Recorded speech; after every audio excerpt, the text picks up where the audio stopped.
Corks don't age as well as some wines do. I think that's a fact. The other fact is that the best wines of the world have the longest corks. So if you ever went to a tasting, as I had the privilege, at Chateau Margaux, at Romane Conti, or any of those places that sell the most expensive wines in the world, corks are incredibly long, indicating that they want to keep the wine and the outside air as far away as possible. Oxygen ingress as small as possible, which is kind of interesting.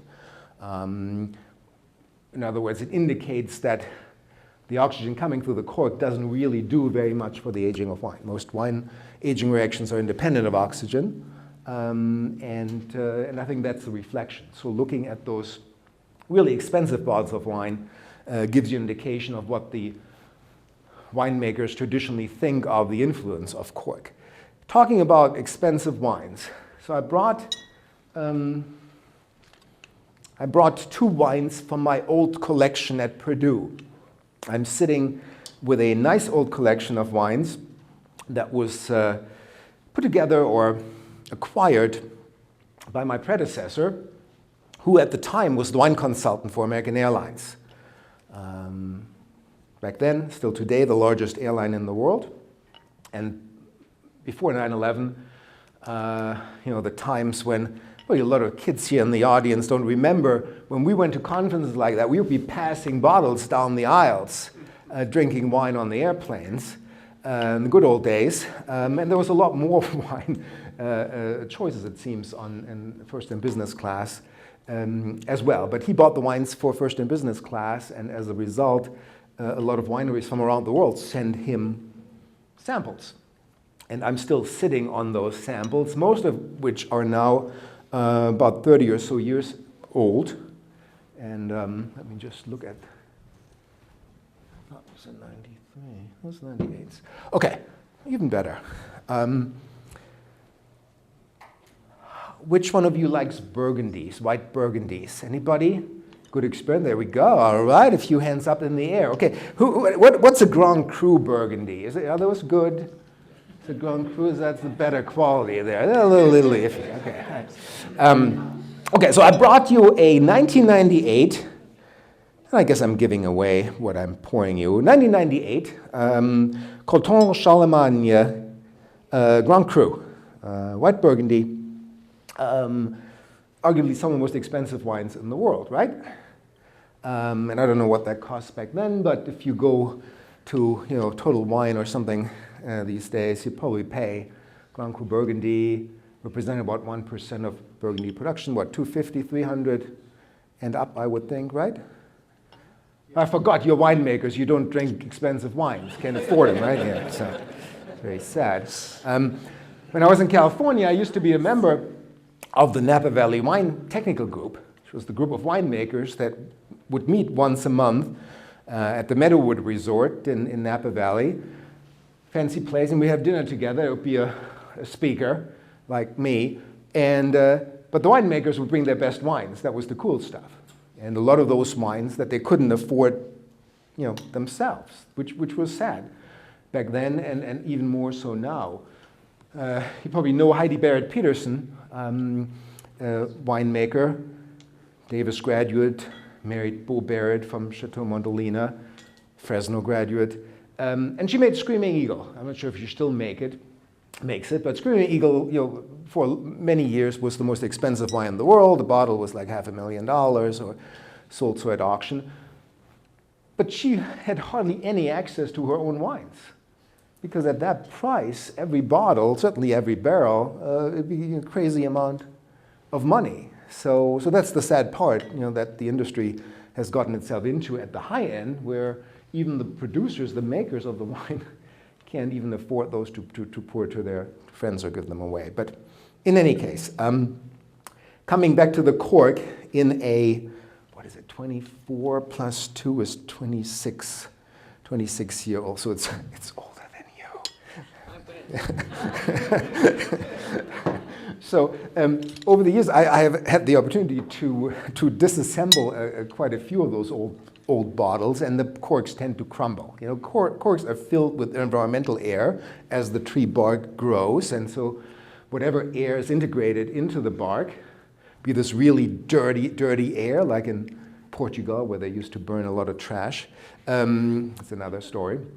But or is it really, you know, clean, super clean and nice air? But in either case, over the years, the cork cells, they kind of collapse, and the air kind of gets out, and the cork shrivels up, like, you know, it's jumping in Lake Michigan or something. And so that's why it's actually quite tricky to pull those out. I think Heidi mentioned they're all coated. They're coated with silicone and paraffin, or to get the wine into the bottle and back out, and all of this to avoid seepage around the cork of wine. But back in those days, I would assume, they had both silicone and paraffin coatings. So I got myself one of those corkscrews here from Amazon. One of those you can twist all the way up without having to leverage anything. But you can also take those things out, and you have a really long screw. So instead of just having the usual, whatever it is, 5 screws, you have a lot. So you can put it back in. It's fairly wide as well, and that has often helped me get some really brittle old large corks out of it. It's pretty good. I haven't shown a slide yet, right? So you see this. You have to be really patient and let it start sliding without ripping a hole in the middle. This is lovely.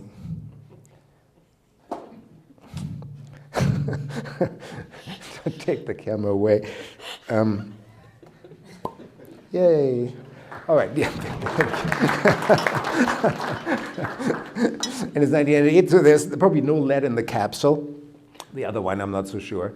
So I pulled it out. You can smell it. Doesn't really matter. But you actually do see some seepage around the cork, and it does look a little bit shriveled, a little bit small in diameter, so I'm going to pass that along. But I got it out in one piece. So after 26 years, that's not too bad. I've seen a lot of crumbly things.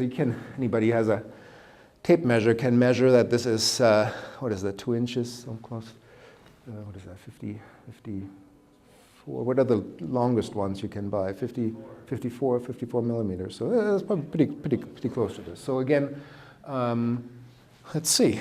I want to smell this first. Maybe it's corked. Mm-hmm.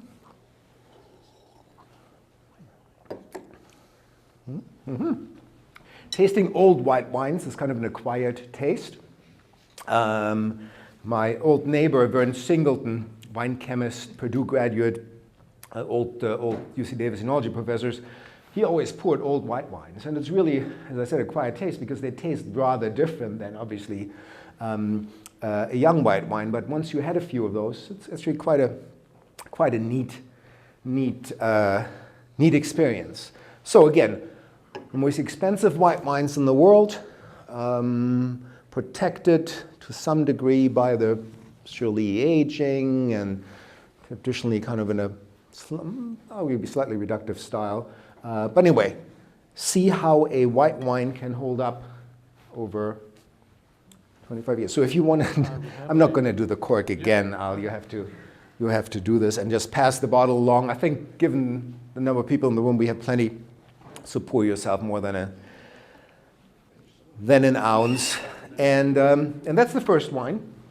And I'll pass the cork around. You can get the corkscrew. You can keep the corkscrew if you like. And again,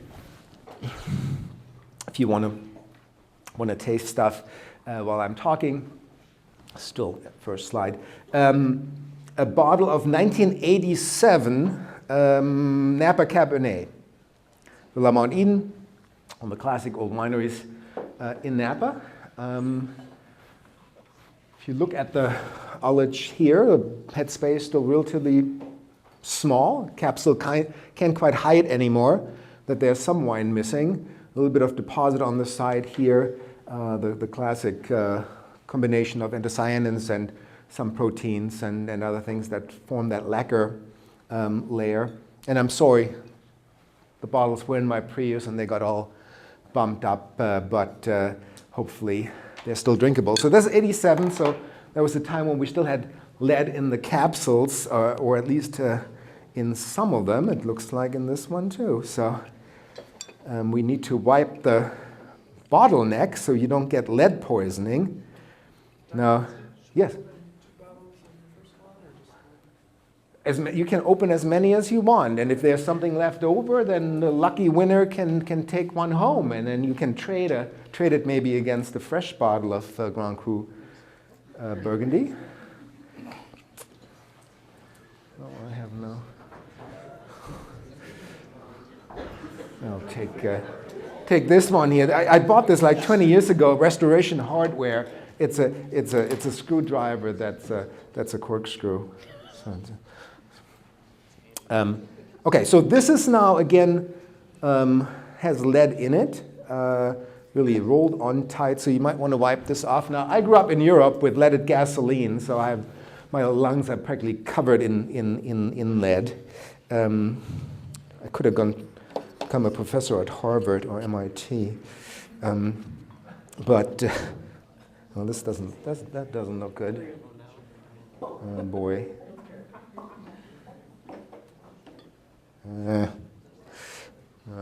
No, Sam. Too impatient. Sorry about that. But I leave this. So this one now is really crumbled. So 87. That is 13 and 24 is 37, right? Is that right? 37, huh? I was born in 88. So that's so okay. So you know. So 37-year-old cork really crumbly. 60-year-old cork. I'm not going to talk about that. But again, hopefully we're going to be able to extract it. If you have to chew on some of the cork, would you mind opening those and wiping them? So that's, again, if you collect wines or if you make wine for collectors, make sure that the corks can hold up for 30 years. So a Napa Cabernet can easily age for 50 years, for example. And but if the cork gives out and the cells are collapsing, then there's more of a chance that you actually lose some wine through evaporation. Some air might go in, and certainly those wines have lost all the SO2 that they originally had. But it's still interesting. I think if you look at the color of the Chardonnay here in the glass, it doesn't look like Coca-Cola. It's golden in color, but of course those were also aged mainly in new barrels back in the days.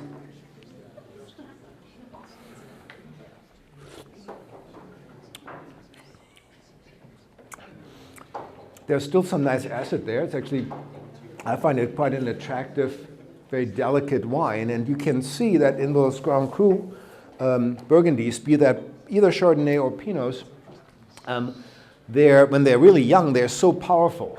There's so much fruit, so much intensity of the varietal character there that they can not only survive a bunch of new oak, but they also can survive several decades of aging. But that's, again, for an aged white wine, as good as it gets. That's what that would look like. I would argue most probably California Chardonnays you should drink within 2-3 years, and then things go down the hill a little better. High acid, low pH Rieslings, on the other hand, they can obviously also age longer, as some of those browning reactions in particular don't go as fast when the pH is low. But in any case, this is really just for entertainment here. Who likes an aged white wine like this? Is this something? Is this a style that we could? It's pretty cool. It's really cool. Yeah, thank you. Good. I'm glad to find a receptive audience for those old wines. As I said, they've been sitting in my cellar for decades now, and it's rare to have an opportunity. It's cool for me to show it to students that are in most cases much older, younger, I say, than the wines themselves, and showing them a food that can age that long is pretty cool. It's, again, this and beef jerky. So, The foil cap, the lead foil? yes? Did you mention it? I did mention the lead foil, and I did mention the wiping. So I brought my own kitchen towels. You can wipe them if you can get them off. Little lead hasn't hurt anybody, right? I'll have wine. That's the most important part, having wine in your glasses. The Cabernet is coming down the row.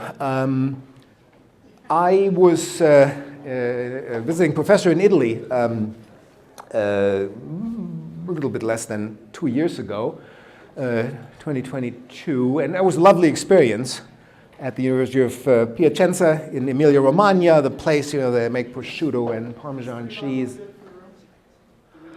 first one is, everybody got the first one? Yeah, the first one made it to right here, and then we can restart. Well, he's talking about just. So we have plenty of wine, it's just that he wants to keep some of the leftover bottles for himself, so don't let him. So I was in Italy teaching, and that was a wonderful experience to be invited as an American wine professor to teach in a country where they've been making wine for at least 3,000 or so years, and they let you know. But no, actually they're quite humble. But later that year I went back to visit. Let me go one ahead here. CIMI, which is the largest wine trade show or wine equipment trade show in Italy. It's in Milan, or Milano as you would say. You speak Italian? Not so much. Go to the Olive Garden. But it's a very large show, and they show really all the newest equipment and many variations of the equipment. As you know, a lot of equipment is coming from Italy, and so seeing it there firsthand was kind of interesting. I'm going back here that one slide, and I know you can't read it, but that's important actually because it's a neat assessment. If I may, yes, please. I can talk and drink at the same time, like a ventriloquist, right? I was in Australia for the Wine Technical Conference. So if you have not been to Australia, or have not attended one of those wine technical conferences, they're held only every 3 years, I think, which is good because then people get really excited about going to talks and going seeing equipment. But one of the researchers from the Australian Wine Research Institute gave a talk about what new technique, what new technology had the biggest positive impact on the Australian wine industry over the last, let's say 20, 30 years. And over here is the list of vineyard practices, and over here is the list of winery practices. And because you can't read it, I would assume, I'm going to read this list to you. I'll go backwards. Number one, Enofas, a kind of analytical equipment to do things like using our NOPA YAN test to measure nitrogen, for example. Plant-derived fining agents. So you probably all have a lot of requests from vegans and raw food people and whatnot. Are you really not using blood in your wines to pull out tannins? So again, plant-derived fining proteins from potatoes and God knows what people are using these days. That's a good sales argument if you have a niche market for people that are concerned about animal-derived fining agents. New membrane presses, pulse air for red ferment management. I guess pulsing air into the fermentation. Choice of yeasts available. Had the representative here from Scott Labs, which is a very reputable and established, successful company. Sorry to come back to you, but you sit so conveniently here. How much yeast, if you add yeast to your tank, how much do you add? What? 500 grams. A gram? Don't give me grams. We're in America. Come on. It's like 25 grams per hectare. What? How much? 25 grams per hectare. 25 grams were you fermenting in carboys? 25 grams per hectare. Oh, per hectoliter. Well, how many pounds per 1,000 gallons, for crying out loud? What's the, what? So we don't have that. You don't do any yeast. That's good too. Anybody? We don't use breeding units. Oh. Gram per gallon. A gram per gallon. Okay, so 2 pounds per 1,000 gallons, right, is the traditional way what you see on your little packs there, right? It's a pound pack, the active dry yeast, and you usually put 2 in, right? Am I mistaken? Isn't that what the recommendation is? Or whatever you come up with there with your grams per hectoliter. But you have to realize that those recommendations are, of course, written on those things by the very people who sell you this stuff, right? So they have an interest to sell you as much as possible. And just again, I'm getting a little off topic here, but I'll give you one good example. So if you, who is using natural yeast during fermentation? Anybody? There's a gentleman right over there. Are they in your beard? Are they survived? You dip. Yeah, that's not too far off. Well, when we are at the peak of fermentation, we have about 100 million cells, right, in a milliliter, like a tiny little milliliter, a cubic centimeter of yeast cells. So it's a lot of yeast, 100 million, and they grow, within the first whatever, depending on your juice temperature and how much SO2 you throw in. Within a day or 2 or 3, too much SO2 in, never. And that's where we have to go. So if we have some yeast from the gentleman's beard, for example, then we probably only have a few, let's say, 1,000 cells in there. So a very small amount, but nonetheless, a few thousand yeast cells, they can still have fun and they grow. If you add 2 grams, 2 pounds per 1,000 gallons, or 5 grams per 5-gallon carboy, or 1 gram per gallon, then you add about 5 million cells to your juice. So almost 0, but not quite.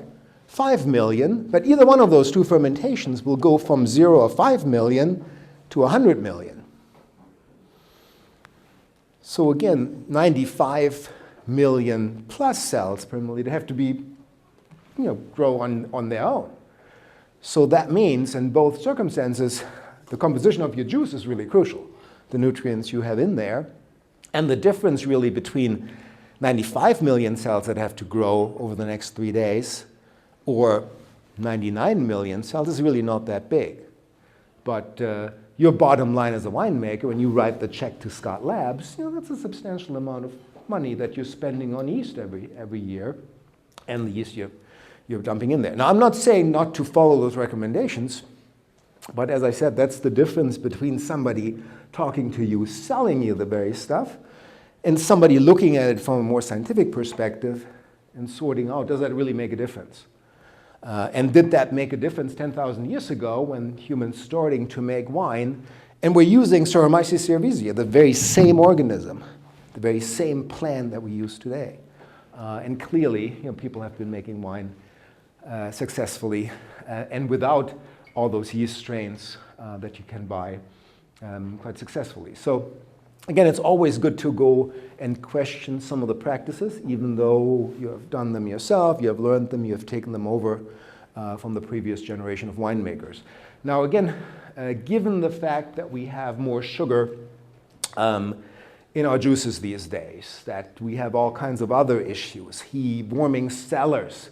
I've given a lot of talks about wine and global warming over the last couple of decades in countries that are most affected by that. Spain, for example, and they see their old cellars warming up.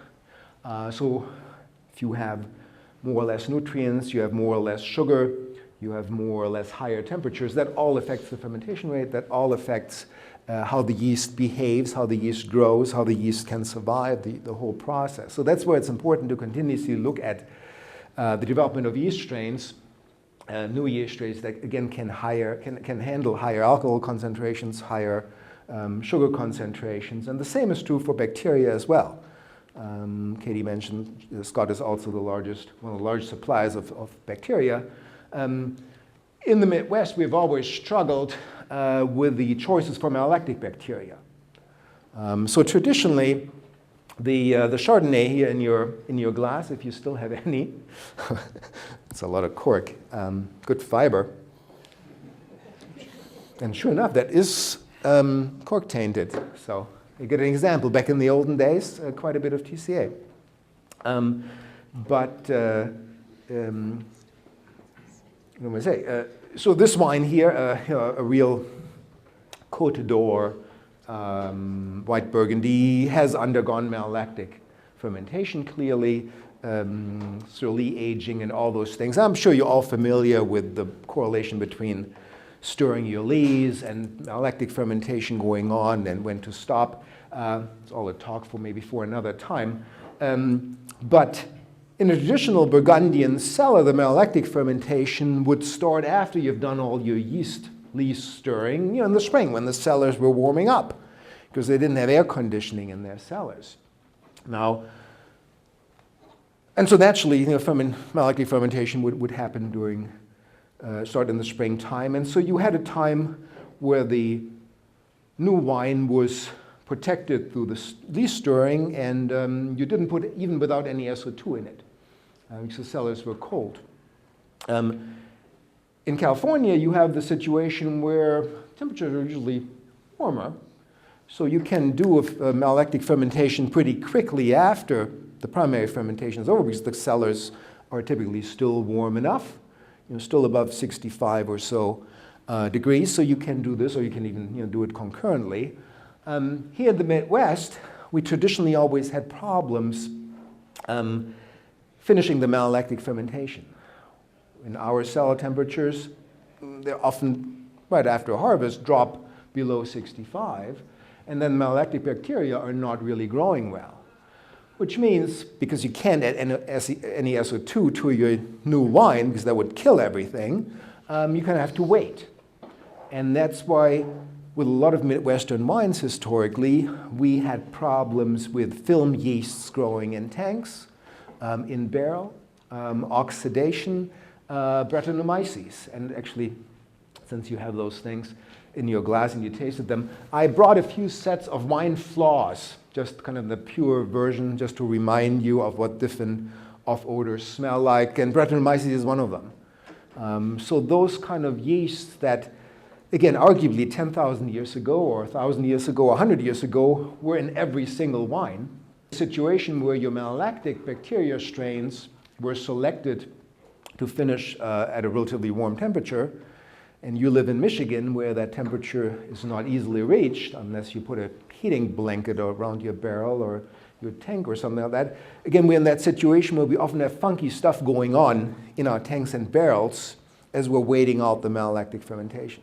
So if we had the big suppliers select malolactic strains, for example, that could finish a malolactic fermentation at, let's say, 40 degrees or 45 or 50 degrees, that would be a lot better. We would see a lot less funky wines sitting around in some of our tanks here. I talked about oxidation earlier, and again, the oxygen ingression through the cork. In our situation is mostly irrelevant, I would argue. There are a lot of other sources for oxygen that are much more relevant. Flexible capacity tanks, for example, are a disaster in that respect. Hand bottling, the relatively lack sometimes of attachments to our bottling lines because they're very expensive. If you ever want to see a really neat bottling line, go down to Bloomington, Indiana, to Oliver, our largest winery, the Midwest's largest winery, I think, with St. Julian. They have a, I don't know, $3 million or so bottling line down there from Guy. And they have all the different little gadgets that can pull every single kind of last molecule of oxygen out of the wine. And that really shows. I think the quality of their wine and the longevity of their wines is increased by that. So again, the ability to protect our wines from oxidation, from funkiness, has a lot to do with the fact that the equipment that is offered to us is, on the smaller scale, not ideal, and on the microbial end, usually catering to the people out west where most of our wine is made. So again, it would be nice to see some efforts from those suppliers to cater to our needs here, our temperatures that we typically have, the nutrient levels that we have. I think there's a conversation about hybrids, and we have consistently shown that hybrid varieties often have a lot of nutrients in the must, in the juice. And if you have a lot of nutrients in your juice or must, then A, you don't need to add any of those yeast nutrients they're trying to sell you. And B, more often than not, you have nutrients left over after fermentation. And even though your fermentation is complete, now you're in a situation where, again, where you have malolactic strains that are not quite working. You have other funky things coming in, sitting in those tanks that often have quite a bit of head space or they have oxygen in them. And these bacteria and yeast, they thrive on those leftover nutrients. And that's again then leading to film yeast, leading to Brettanomyces inside the barrel. So again, not an ideal situation, but again, a situation where you should always question what people are trying to sell you. We often use those yeast nutrients like gummy vitamins. You kind of pee them out 5 minutes later, but you still kind of feel good about yourself because you took some vitamins. And similar things are true. It's just that in wine you don't pee the leftover nutrients out. They stay in there, and they will be food for spoilage organisms that you might or might not like. If you like some really funky wines, you build a reputation around that. That's fine too. There are winemakers who have pulled that off. But at large, that's not possible. We'll talk a little bit about Midwestern wine styles when I talk about flaws, but I want to say it right now. The best-selling wine in the Midwest right now, coming from Oliver Winery, is my understanding. I don't own a wine shop, but it is a mint melon-flavored Moscato. You mentioned that to the label, right? The best-selling wine, mint melon. Everybody likes a mojito, right? But not necessarily at the same time as you like wine. So again, I spent a lot of time in California, I think, as you know, and when I started there, most of the winemakers that came in there wanted to make the best Pinot Noir in the world, or the best Riesling in the world, or God knows, what. They had the idea, they had visited Europe, and they wanted to make something traditional and classic and outstanding. When I moved to the Midwest, it was different. Back then it was Soft Red, the Concord-based bestseller from Oliver. Sweet wine tastes like Welch's grape juice, and I'm sure as Michigan is a big Concord-producing state, you make, probably most of you make those wines too because they sell. And I have never been able to argue with the winery Oliver, I think sold to a venture capitalist a few years ago now for an undisclosed number, which probably is a few tens of the millions to spend on.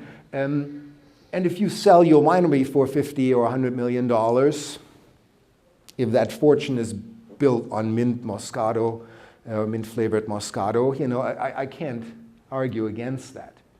I wish I had those 100 million.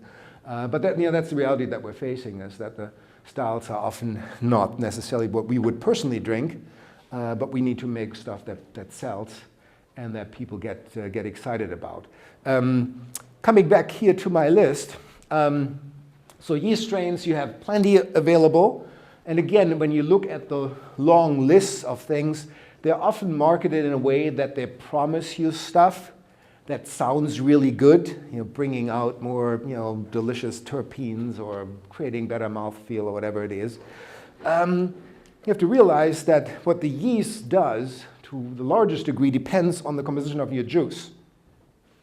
So the nutrients that are in the juice, be that in the form of vitamins that we can't measure, or be that in the form of amino acids or nitrogen components, that's what makes the yeast do what it does. And that's why, and I've sat through a lot of yeast trials, and you probably all have too, you often get some interesting characters, a little bit more nuttiness here, a little bit more fruitiness there, but they're often, they're very hard to reproduce.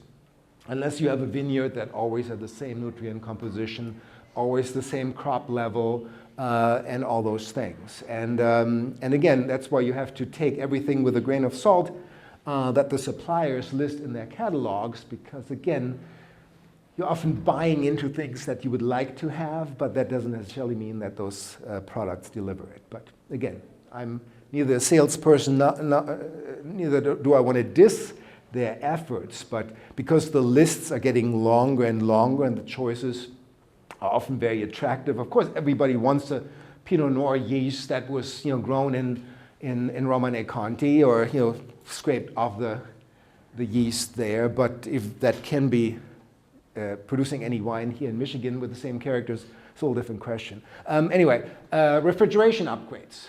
That's a big issue. Lots of wineries can't afford bigger refrigeration system, which often means you can't get to the proper temperatures to cold stabilize your wines. And then more often than not, you see crystals in the bottles. Again, it's a whole nother lecture I could give you on how to measure that, how to determine the temperature that you need to cold stabilize, how that compares to the temperature in your consumer's refrigerator, for example, which is the test for your cold stability. Ultimately, unless somebody forgets their Riesling in the trunk in their car right now and 7 degrees out there and they're going to throw crystals and pop corks and all kinds of stuff. You have to be prepared for that too if you ship to Canada, for example, our biggest export market. New destemming sorting equipment, we don't talk about this. DMC, carboxymethylcellulose, a bunch of chemical products that are being sold now to basically encapsulate those tartrate crystals to basically make cold stabilization unnecessary, but to essentially cold stabilize the tartrates, keeping them from falling out, but basically doing this in a chemical way. And so there are plenty of products now. CMC, there are other products that you can find in the catalogs. When you do use those, if you don't want to spend a lot of time on a refrigeration system or you don't want to spend the ridiculous amount of energy that it costs to do cold stabilization, if you feel embarrassed if there are crystals falling out of your wine, even though it's a natural product, then you could buy those things, put them in. Make sure that you ask how long those complexes are stable that are basically encoding the cream of tartar in your wine. The suppliers tend to be relatively vague about this, and a lot of the research has shown that they don't last a lot longer than, let's say, a year. So if you sell out of your wine every year, after a year, that's great. Then you have to care about this. But should the occasion arise that your wine sits on somebody's shelf in some restaurant for more than a year, which I bet has happened to all of you, then those complexes might become unstable again. And then things might fall out of solution again. You might have crystals, and then somebody will call their lawyer and say there's glass in the bottle and all this kind of stuff. So again, be careful, ask the right questions, make sure if you use chemical cold stabilization, that those things are stable as your expected shelf life, the expected shelf life for your particular wine. If you sell through distributors, I have sold my wines in New York City, which seems fancy and great, but not all your wine sells, and then some of it will come back, and it will come back after a couple of years, and then it suddenly doesn't look as good, even after those 2 years. Might look worse than the Grand Cru Chardonnay here. He's writing a big gap now for the next two things that the Australians, as the most advanced wine industry on the planet, with the most researchers on the planet in wine, would be saying. And those are two things. Flotation for juice clarification. Anybody using flotation? I would think not. Do you know what flotation is? It's where you normally when you press, let's say, a whole cluster press some Chardonnay here, you let the juice settle, right? You're going to let the solid settle out a couple of days. Before you start fermentation, you rack off the clear juice. Well, again, usually you do that over the weekend or maybe overnight. Well, you could do this within a few minutes as well. And so that's where flotation comes in, where you basically blow gas, inert gas, into the juice from the bottom, and all the solids flow to the top, and then you skim them like your hot tub. all out, and you can do this rather quickly. So again, that allows you to start a fermentation a day or two earlier, so you save tank space once the fermentation goes through the system. And again, you have less opportunity for oxidation, for other creatures to get into your wine, and all those kind of things. So again, those units typically are larger. I think I have a few pictures of that. You want to see them. But again, it's one of those things that the Australians, as a maker of a lot of Riesling, a lot of Chardonnay, and the folks in New Zealand with all their container-shipped Sauvignon Blanc use as well. So flotation is a neat technology, but as so many, and the top one is cross-flow filtration. For many years, both cross-flow as well as flotation was really not available for small winemakers. It was all catering to big producers, big pieces of equipment, expensive pieces of equipment. Nowadays, I think you can buy cross-flow units for, who has one? Who has a small one? Anybody? How much? 100, okay, that's still. 100,000? $100? So $100,000, that costs more than your Raptor pickup truck there. But I think there's some in the 30s now, 30,000s maybe. So a little bit more affordable, but certainly order of magnitude or two more than a pad and frame filter or simpler setups. So again, having an industry cater not just to those giant producers, and what I'll show you here now, as the time is almost over, are mainly equipment pieces that for large producers that the Italians are trying to export, often without realizing that our industry, with what do we have, 10,000 or so wineries, the top 5, right, make 80% of all the wine in the country. So yeah, so those 5 you can sell big pieces of equipment to, but the other 9,995 wineries in the US can't really afford this. And so again, it would be nice if we had an industry that would cater to small or mid-sized producers in regard to new equipment. So Australians think cross-fill filtration and flotation are the two biggest technologies that have had impact on improving their wine quality over the last 30 years. So that's kind of interesting. So I went to you see me here, one of those big halls, much bigger than the Unified Symposium. So if you ever have a chance to go to those big European equipment shows, it's really cool because every single model of every single destemmer crusher or every single press is actually there. You can touch them. Don't crawl into them. I tried and they took me off. So again, what they're showcasing there is often gigantic pieces of equipment and lots of sorting equipment these days. I think you've seen all those different things. Very expensive, very difficult to clean, very difficult to maintain. It's all little plasticky parts and all this kind of stuff. And at the end of the day, the question is, does all the sorting really make a huge difference? New equipment. Have you seen this? Do you know what that is? Anybody take a guess?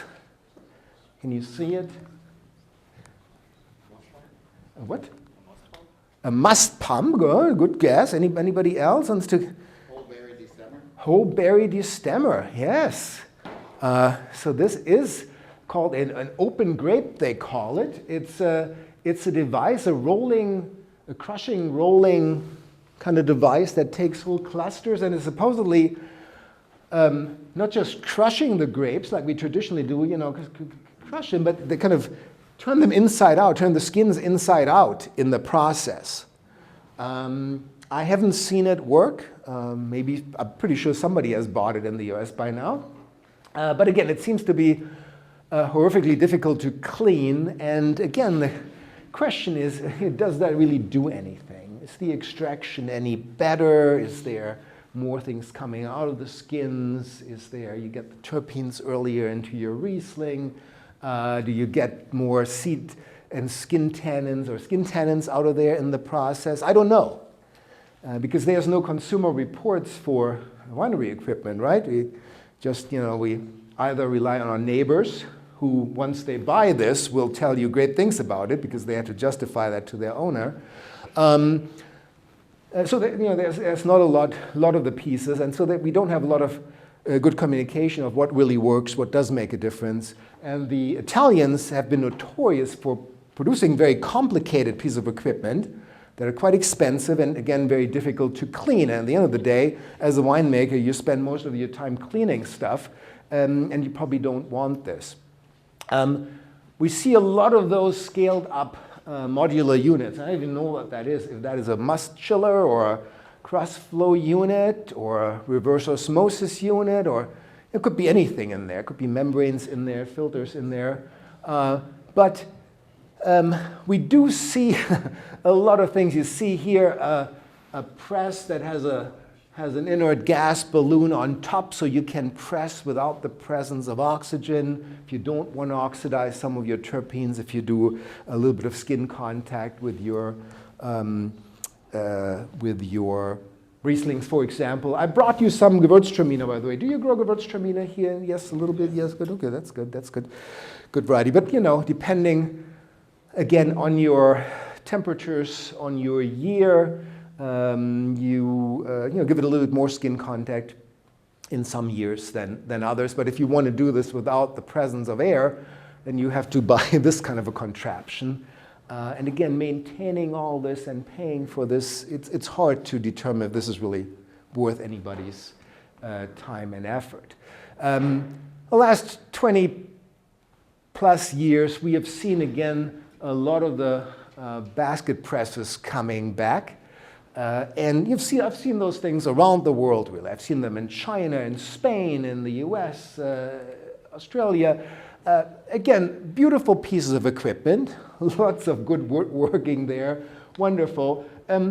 Very few, though, will actually tell you about the ratio of the diameter here to the volume. And again, the distance here between the middle and the outside will determine how much skin contact and, probably more importantly, seed contact the juice had or the wine had when you use those presses. So again, scaling some of those traditional things up that look like it was made in the Middle Ages, again, it's not always a good thing. But if you give a winery tour, people will clearly be impressed. People love, particularly guys, they love stainless steel and wood. It's the best. And so again, we can talk at another time to how again the size of that equipment affects your winery. I have some things that move. I'm not sure if that works, but again, it's just a live photo, but it's mesmerizing when you watch those things go around and around.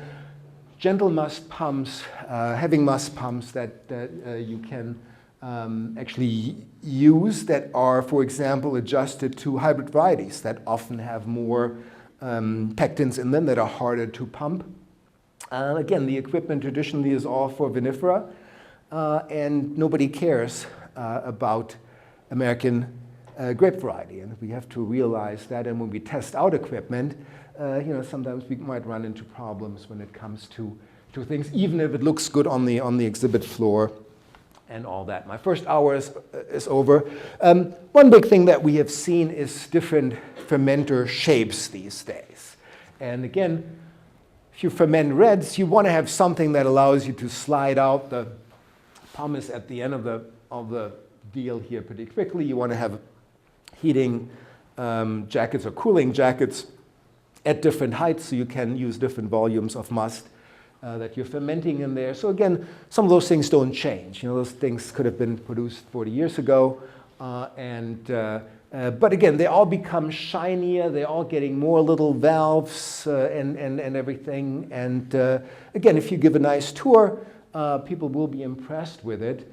But the question often is, do those shapes really make a difference? The round shape here again looks really cool, like a little bomb or something.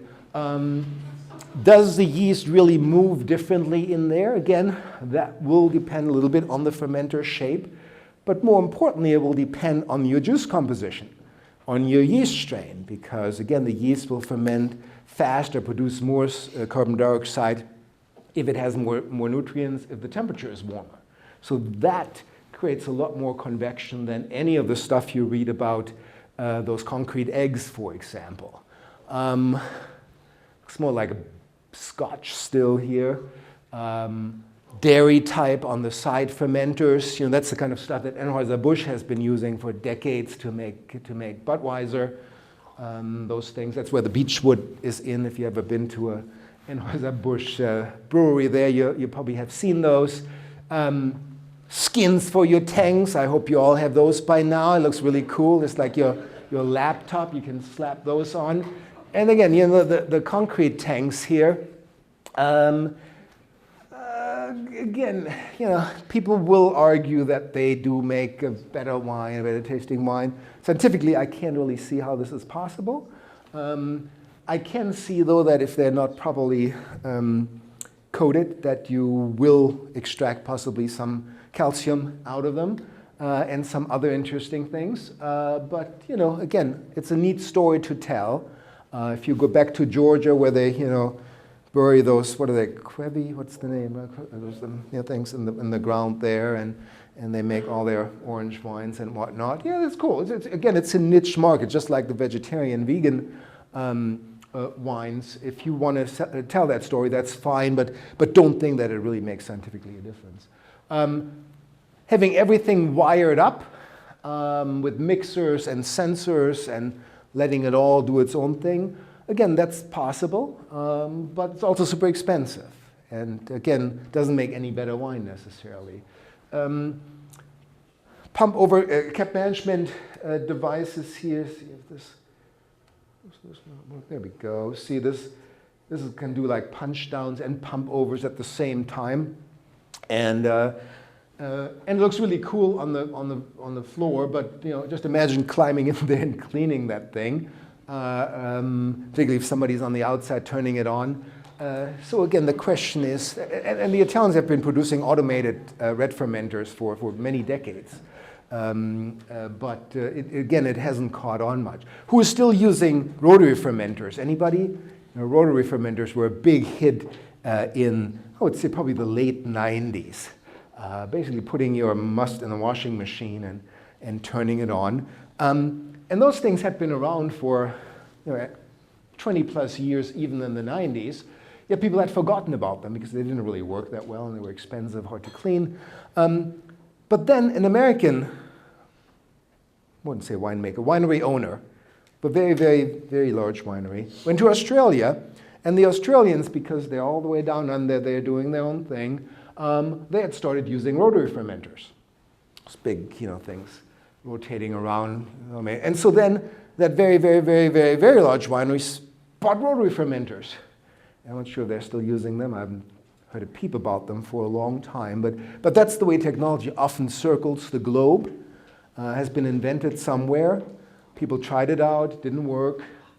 But the technology is still around. And so then suppliers are trying to find some other sucker somewhere else in the world to do the same circle. It's a little bit like medicine for hair loss.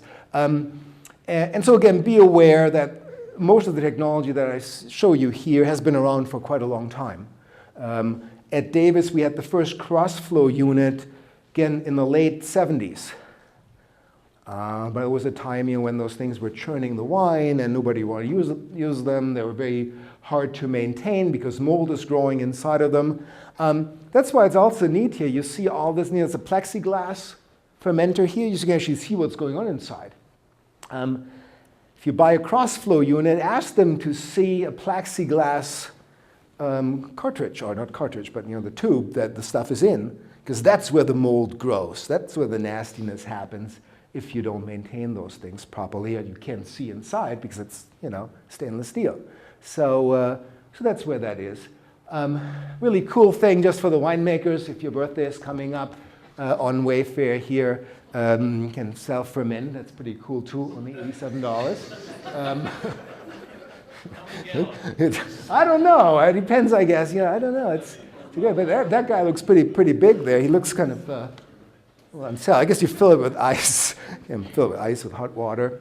Important thing. If you make ice wine, it's so cold. Let's see. If you look at again, mesmerizing pump over device here. I'll do it again. See it? Looks like a sloth. It's really cool to see. So again, there's a lot of this kind of technology that is automated, does some pump overs for you. Dedicated pumps on red tanks certainly makes people's life easier. See what this thing does. Again, some of those automated fermenters, they again have been around for a long time, where the carbon dioxide kind of just pushes the cap down by itself and it creates pump overs automatically. Nice. Again, if it can save you some time, but again, do the calculation. Very expensive, hard to clean. Probably spend extra time taking the stuff apart, and it might not work for you. Other different little pumps to suck must out, stainless steel barrels, microoxygenation devices. I did, I think, one of the first workshops on microoxygenation at the Unified Symposium in 1999. Still, a lot of those technologies are around, and if you want to learn more about how wine actually oxidizes using those techniques, I think you know how to find me now.